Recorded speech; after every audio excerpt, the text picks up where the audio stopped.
I'm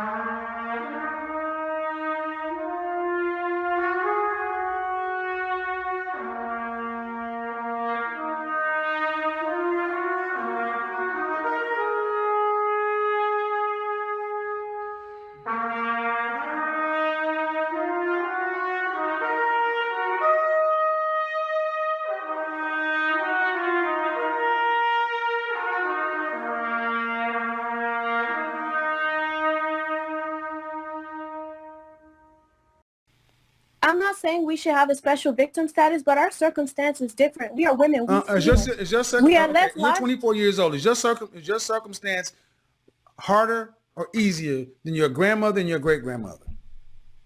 Exponentially easier. We have Right. access to Great. information we didn't have. Exponentially easier, but you're handling it worse. Your grandmother, your great grandmother actually could work with a black man with more trauma. Because they understood that the black woman and the black man are on the same side. Now that we are all free and independent and we could do whatever we want to, why would we seek to, be one with the black man? We even think that being... Thank you.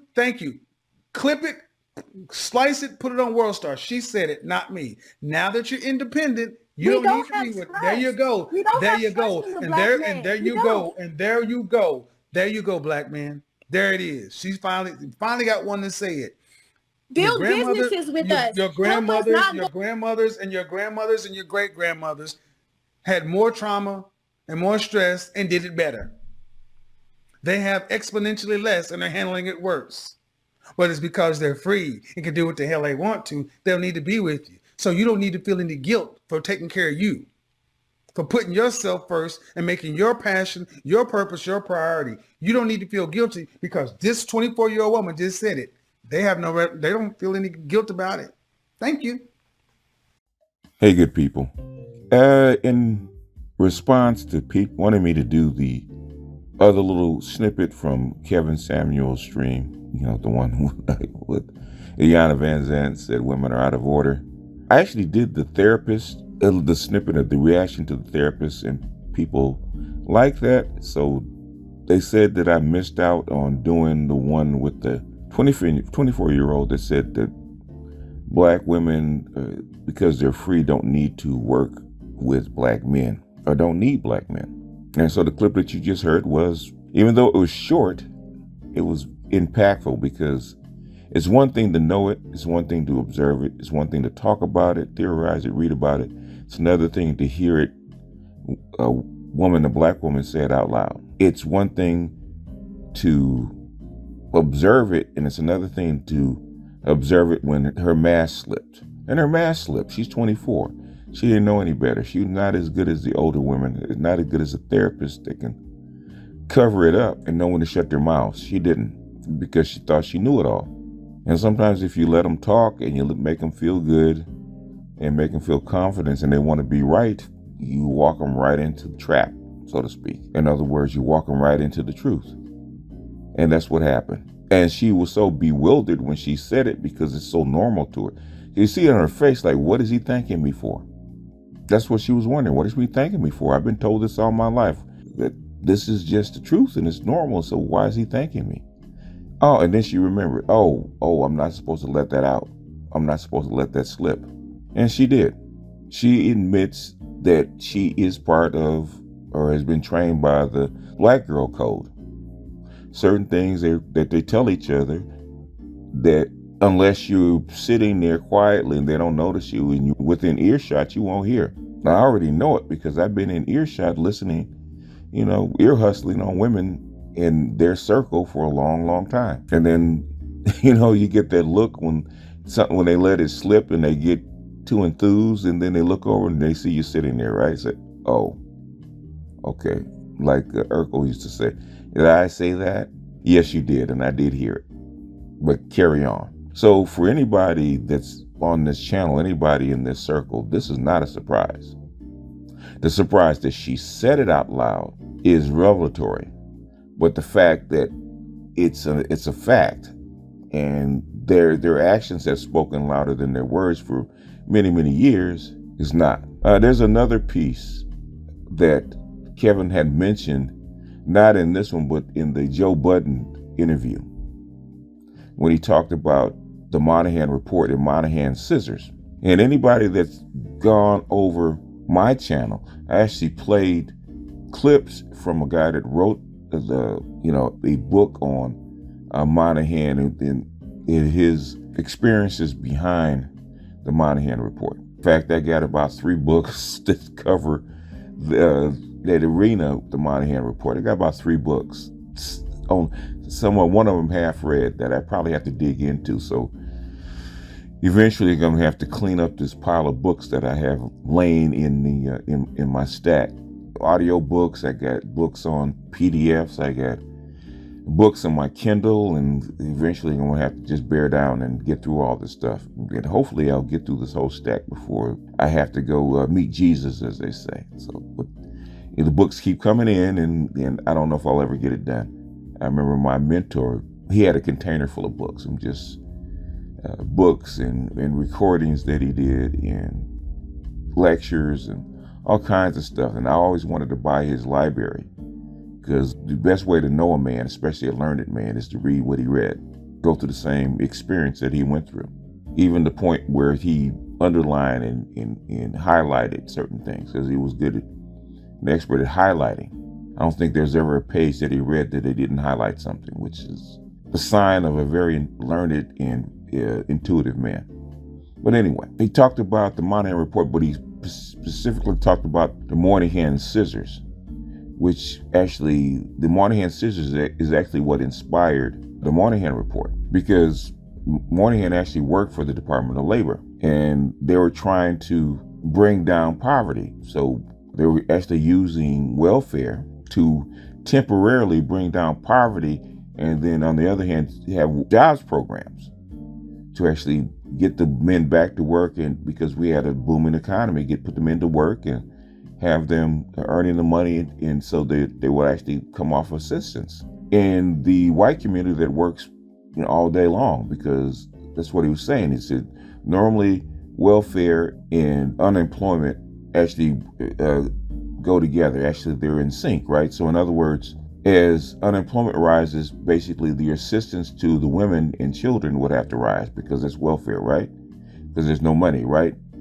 And they can't rely on men, so they take the welfare. Okay?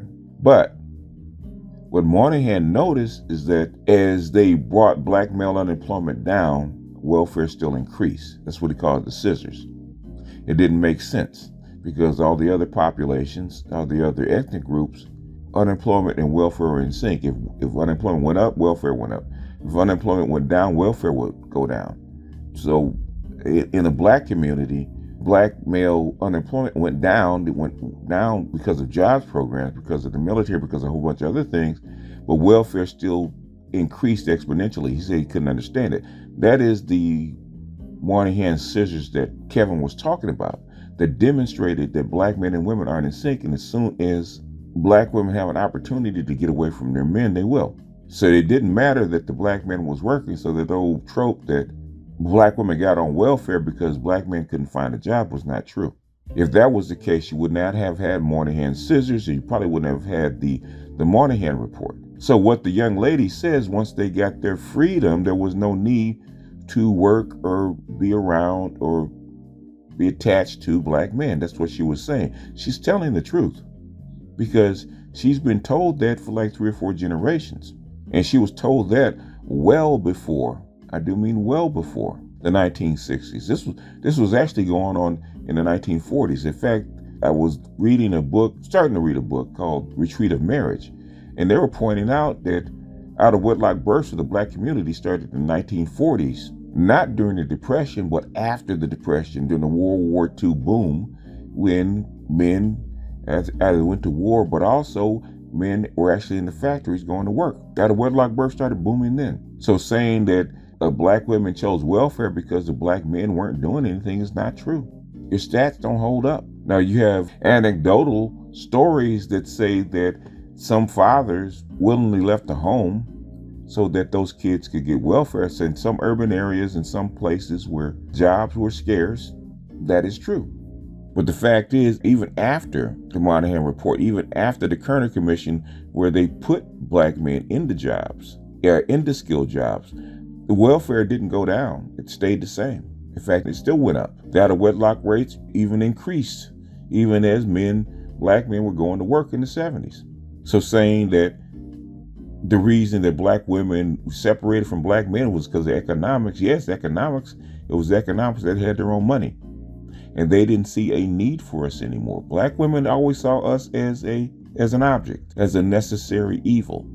There was a Zora Neale Hurston book, I'm trying to remember the name of it, that Dr. Johnson actually introduced me to. And I was watching the beginning of the movie, and you could see it there. That black women always resented being wives to black men. It was always a burden to them. Instead of a natural part of life, that pair bonding, a natural part of life, black men have always been a burden to black women, a necessary burden. That's why if he's not performing up to stuff, she'll chunk him aside. That's why the demands on black men performing, even if they know that it's outsized compared to what the environment will allow, they still spout this stuff. And then if they have to settle because there's not enough of them or they can't get the man that they want, they're pissed. They call it settling. If they can't get what the top white man can produce out of a black man, which is ridiculous as far as wanting things outside what the norm is, have regular chicks lining up for high value guys. Regular chicks, average chicks, fives that are average, wanting a guy that is above average. And that's the kind of demands that they make on black men. Like I said, average Brad doesn't have to do that. Average Enrique doesn't have to do that. But black men have outsized expectations put upon them because at the end of the day, black women don't really want to be with black men. They don't. They're with us as a default. How come you can't do better? How come you can't build? In other words, build something parallel to the upwardly mobile, the upscale white men. Even though we don't get educated the same, even though we have the same opportunities, but they want us to build that way so they can have an excuse to be with us. And that's why Kevin will say, there it is. There it is. Why are you loyal to them? Okay. They just admitted they really don't want to be with you. They admitted they value their independence from you more than they value you. Like Kevin says, you can't make this shit up. But anyway, I don't want to make a long response to a short clip. But basically, and I'm sure it's going to be in the comments, this is obvious. Everybody sees it. But have a young woman in her mask slip and actually admit it. And then try to cover it up. Because she realized she wasn't supposed to let the girl code out. She realized that she had let her mask slip, and now she's trying to, put it back up, put on the face that being the loyal ride or die black woman, which everybody knows that's a lie because it doesn't happen in real life. And basically, she went off script because she didn't memorize her lines, and she made a blunder, and that got put in the blooper reel, which is what you have. So Kevin Samuel's show is nothing but a blooper reel for black women because they're saying a whole lot of stuff that they shouldn't say. And they're not able to stay on code because he won't allow them to stay on code. But anywho, with that, I'm going to jump off here. This is BGS out, and I'll see you guys on the next one. Peace.